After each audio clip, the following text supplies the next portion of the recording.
जात बाटू पढ़े बेटी छोड़ के दुआरिया, जात बाटू पढ़े बेटी छोड़ के दुआरिया। गिर मत दिहा बेटी बाप के पगड़िया, गिर मत दिहा बेटी बाप के पगड़िया।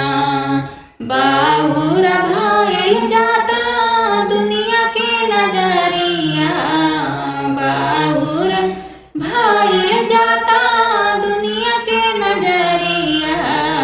गिर मत दिहा बेटी बाप के पगड़िया, गिर मत दिहा बेटी बाप के पगड़िया।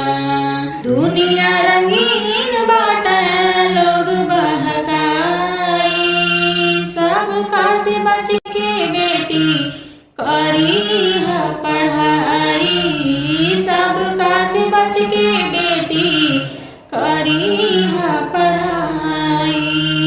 दुनिया रंगीन बाटे लोग बहकाई, सब का से बच के बेटी करी है पढ़ाई, सब का से बच के बेटी करी है पढ़ाई। हाँ साता लोगवा सब कर मुँह करी हकारिया, हाँ साता लोगवा सब कर मुँह करी हकारिया। गिर मत दिहा बेटी बाप के पगड़िया, गिर मत दिहा बेटी बाप के पगड़िया।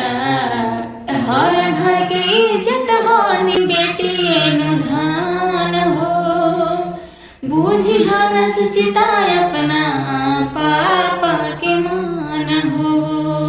हर घर के इज्जत होनी बेटी एनु धान हो, बूझिहा न सुचिता अपना पापा के मान हो।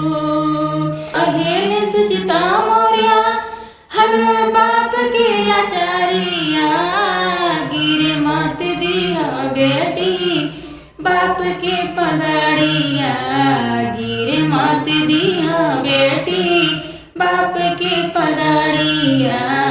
जात बाटू पढ़े बेटी छोड़ के दुआरिया, जात बाटू पढ़े बेटी छोड़ के दुआरिया।